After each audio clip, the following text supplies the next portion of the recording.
Hello, everybody. In this video lecture, we will talk about anatomy and physiology terminology. Plus, we will cover major organs, body cavities. Then we will cover also the body planes and quadrants of the abdominal cavity. Right, so let's go ahead and begin. Regional terms used to designate specific body areas. I will pick up my pen. And what we see over here is anterior view and posterior view of a person who is in anatomical position. Let's describe anatomical position first. So you can look over here. Body is erect, eyes facing forward, palms facing forward, feet are slightly apart. So we will use anatomical position as a point of a reference. Now, anterior or ventral view shown on the first diagram. And body can be divided into cephalic region, that a head, cervical region, that is the neck, thoracic region, abdominal, pelvic, upper limbs, and low limbs. Right, in the cephalic region, we have a frontal, that's right here, orbital, where your eyes are, nasal, oral, and mental, that is your chin. When you're referring to cervical region, you can say anterior cervical or posterior cervical. You will also have a lateral cervical region, right over here, and left over there. Also remember, when you are describing body regions, you're talking about patient right and left. So this is patient right, and this is patient left. In the thoracic region, we have sternal, axillary, or your armpit, mammary. In abdominal, you have umbilical. In the pelvic, you have inguinal and pubic. Now let's look now at the upper limbs. This top point of your shoulder is called acromial. Brachial is your arm. Antebrachial is your forearm. And ante means before, right? So this is before brachial. So this one is antebrachial. This is brachial. Region over here is called antecubital. You will have a median cubital vein over here. So region is before this cubital vein. Carpal, that your wrist, palmar, digital, and your big or your thumb, or big finger, or your thumb is called pollex. The whole hand is called manus. This is where manual work came from. Now, when we look at the lower limb, we have coxal. You have your hip bone located in this area, and hip bone is called coxa. So that's why region is coxal. This is femoral, patellar, where your patella is. Patella is a bone. You call it kneecap. Anterior part of a leg is called crural. On a lateral side, you have fibular region. Now your whole foot is pedal, where you have tarsal region, that is your ankle, metatarsal region, you have metatarsal bones over there, and digital, where you have toes, the big toe is hallux. So the thumb is pollex, and the big toe is hallux. I think I didn't miss anything in our anterior view. So let's move to posterior or dorsal view. So the bigger regions of the body are the same: cephalic, cervical, right? So you have dorsal or back. You have gluteal region. Manus is a hand again, upper limb, lower limb. You have pedal, right? And within those larger regions of the body, we have smaller ones. Otic, that's where your ear is. Occipital is the back of head. Cervical again. Now cervical in posterior view and cervical in anterior view. So then you can just add posterior cervical. Now your dorsal or your back include vertebral, where your vertebral column is, and lumbar. Here's the lumbar. Sacral. Sacrum is a bone that is a part of vertebral column. Gluteal region. You have gluteal muscles here, gluteus maximus, gluteus medius and minimus. Perineal region, it's between anus and external genitalia. Right, now let's look at upper limb. Again, the top part of shoulder is called acromial. Then you have your posterior brachial, because you do have anterior brachial. Olecranon, compared to the antecubital on anterior part of the body. Antebrachial, posterior antebrachial. So here you have anterior antebrachial. Metacarpal.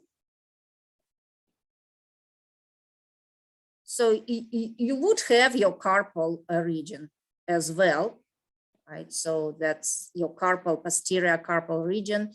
Then you have metacarpal over here compared to palmar on anterior view and posterior digital region. And of course, pollex, again, the big, the thumb. Now, when we move to a low limb, we kind of already covered the gluteal region, femoral, posterior femoral, because you do have anterior femoral. Popliteal, you will have popliteal artery over here, popliteal vein. Anteriorly, you have patellar region. Posteriorly, you have popliteal. Then you have sural. This is the back side of your leg. Crural is anterior part. Sural is posterior part. And of course, lateral is fibular. And you have a fibula bone over there. Calcaneal is your heel and plantar is your sole. Okay, I think we cover all the regional terms that are shown on this slide. So let's go ahead and move to the next slide. Okay, where's my pen again? Body planes.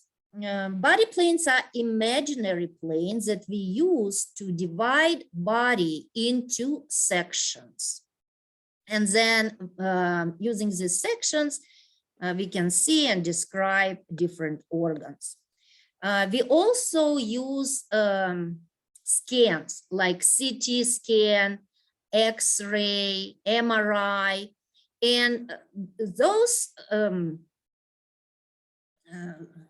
scans produce body sections as well. So that's why it's important to understand what a plane is and how those planes divide body into sections. So here we can see three major planes.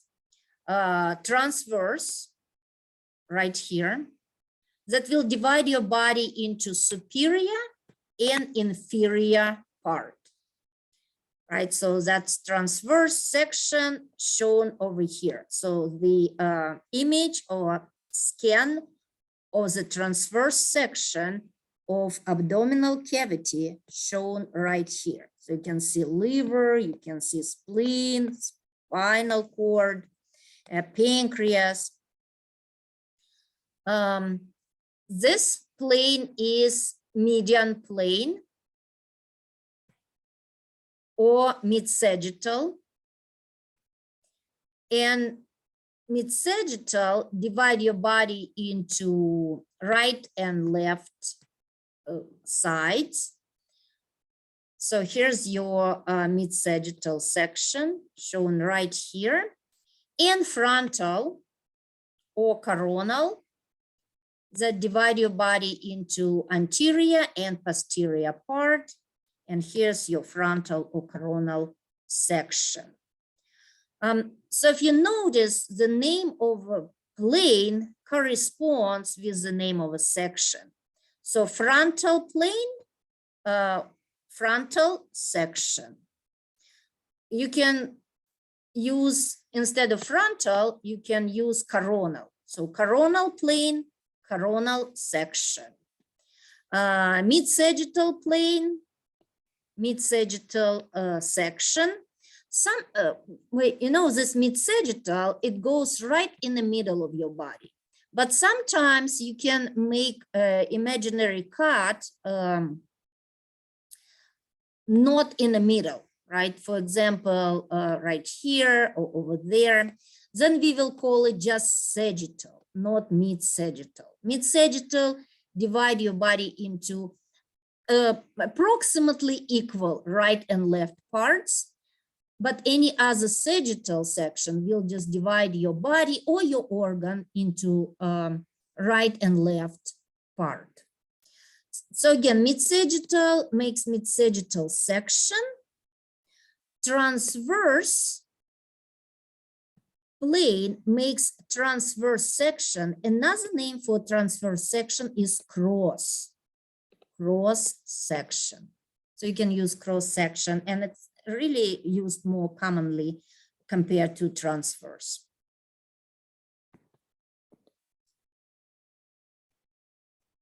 Here we will talk about body cavities. Now, what are body cavities? They are spaces within your body. Okay.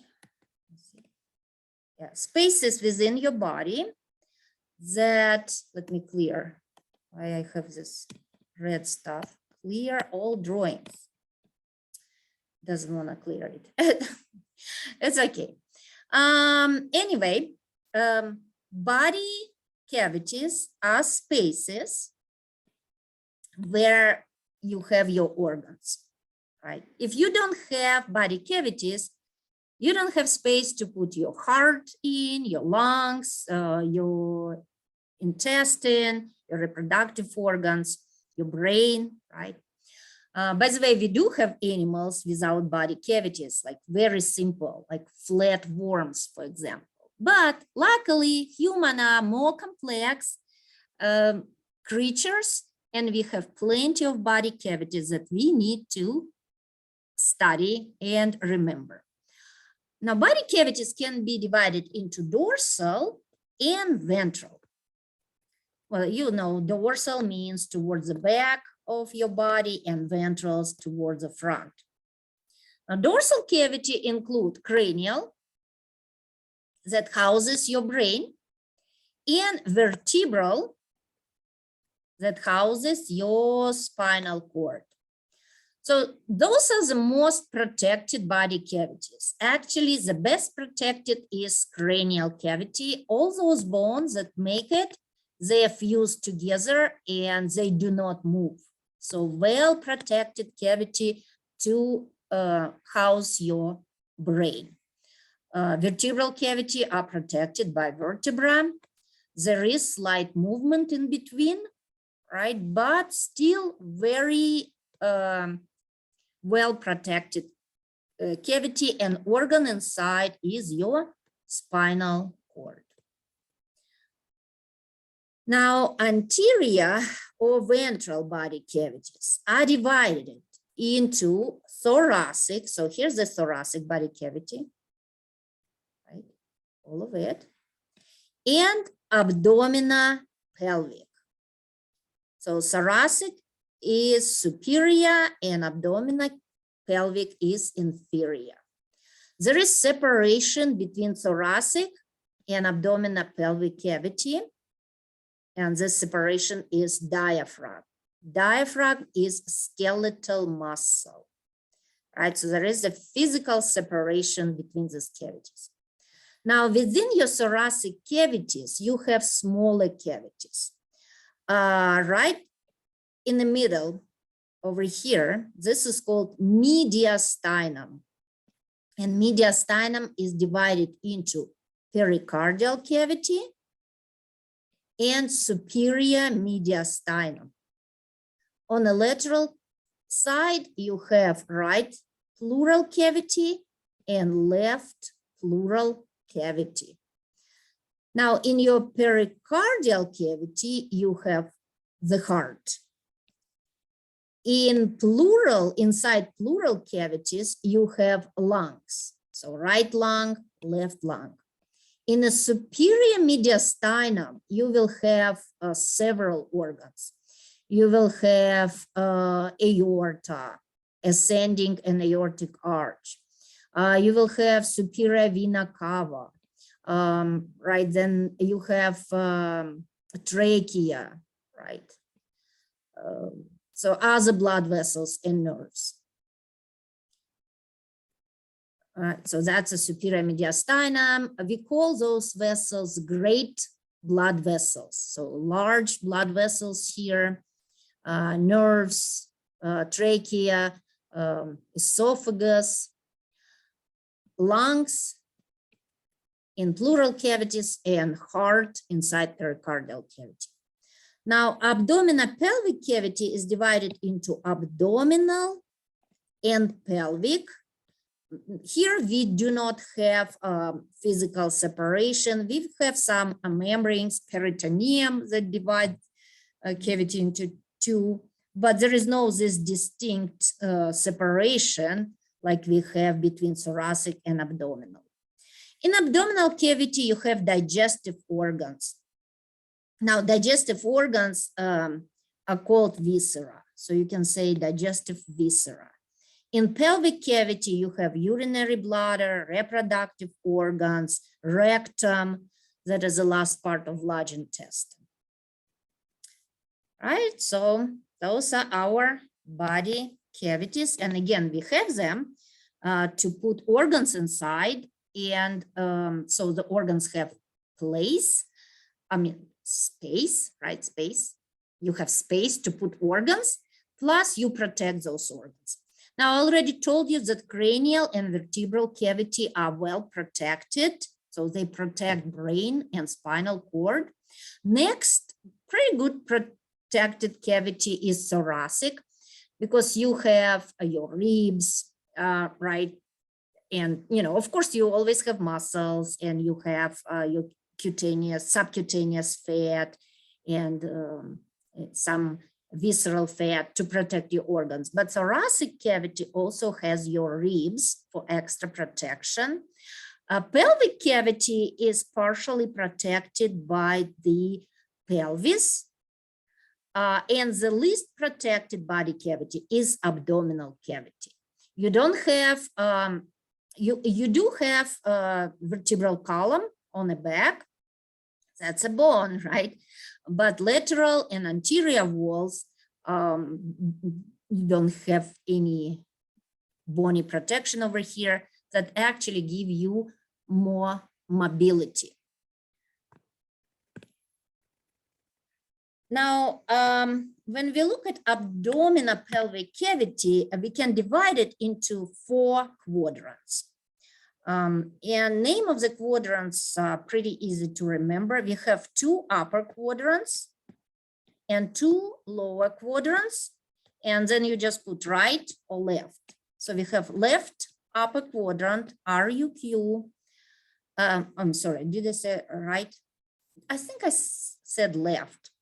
Okay, sorry if I did. Right upper quadrant, RUQ, left upper quadrant, LUQ, right low quadrant, RLQ, and left low quadrant, or LLQ. So you see this first letter means right or left. The second letter means upper or lower, and the last Q means quadrant. Well, we need those quadrants to see where a viscera is located. So for example, this is liver. So you can see liver is primarily located in RUQ. When stomach, for example, mostly located in LUQ.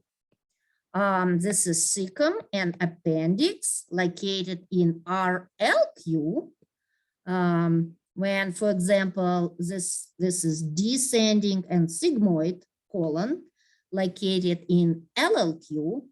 And if you look at urinary bladder, it's located between RLQ and LLQ. So here's the gallbladder. So you tell me where it's located in the right upper quadrant. So here's the diaphragm. So quadrants are relative to abdominopelvic cavity. So you do not go above the diaphragm. You don't go to thoracic. Well, if you think 4 quadrants are easy enough for you to memorize, so here we have 9 regions instead of 4 quadrants. So you can see we're pretty much dividing abdominopelvic cavity into smaller regions. Then you can be more specific when you are describing location of internal organs. Now those quadrants, they make sense. Their names make sense. So let's look at the names. Now umbilical region, where you have your belly button, where you used to have umbilical cord. So I think you can remember umbilical. Now, this region over here is called epigastric. Now, gastric means stomach, epi means on top. So that's kind of like on a top. I'm sorry, somebody calling me. And it's just, okay, hold on a second. I apologize. I have a call here. I'm trying to ignore it, but for some reason I can't. Sorry for that. Okay, so we have umbilical region. I already told you. Epigastric means on top of stomach. Hypogastric is below the stomach. Epigastric, hypogastric. Then, of course, you have right quadrants here and left, regions. So, but they quadrants too. They look like squares, but we call them regions. So right regions and left regions. So this is right hypochondriac. Now, chondriac means cartilage, and you have like cartilage that attaches your ribs to the sternum. So this is kind of below the cartilage of your thoracic cage. Hypochondriac, left hypochondriac. This is a lumbar, right lumbar, left lumbar. And this is right iliac and left iliac. And ilium is the biggest bone of your pelvis.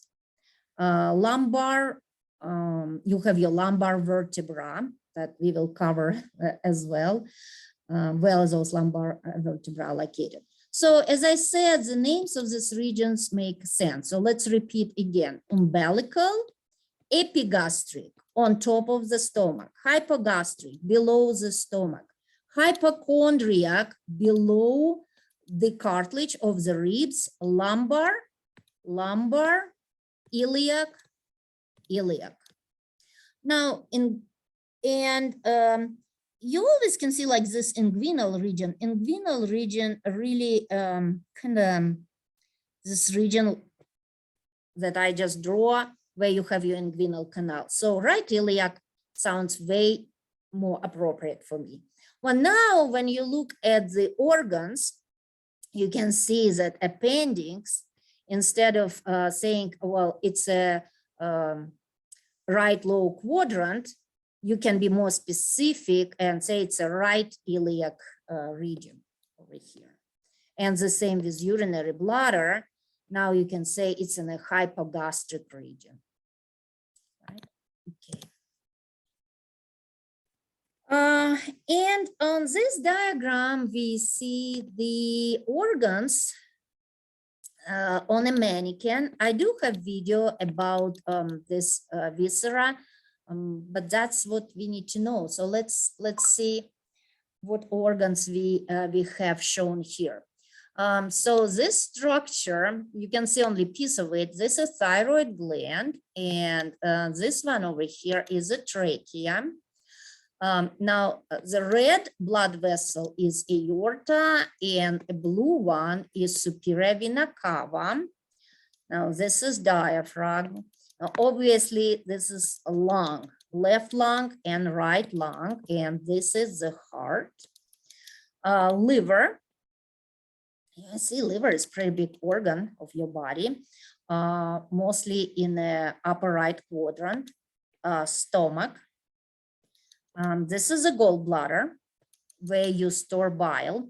Now there is an organ here, hard to see, but it's on the left side, lateral to your stomach, and this is spleen. Here you can see it better. So here is the spleen. And on this mannequin, you can only see a part of spleen. Now this is large intestine, the same as this part. And here we have small intestine. Now, if you remove those superficial organs, you can see what is deep to them. So again, you see the trachea here, superior vena cava, aorta, the heart. So here's the right lung, then spleen, kidney, right kidney, left kidney.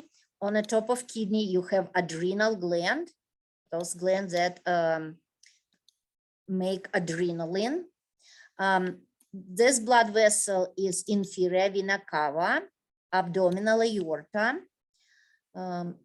This structure here is ureter. Kidneys make urine, and then urine moved down to the urinary bladder. That is this structure over here. And it moves inside ureter. So that's a left ureter and right ureter. Right, so that's just introduction, because we will cover all these organs in more details. So let me see if this is the last slide or not. Yep, it is. So I cover this anatomy and physiology terminology that we will discuss when we have our laboratory practice. Thank you for watching, and I hope it was helpful. Okay, now I need to stop this video somehow. That so far I'm trying to figure out how to do it. So again, thank you for watching. Hope it was helpful, and I talk to you next time.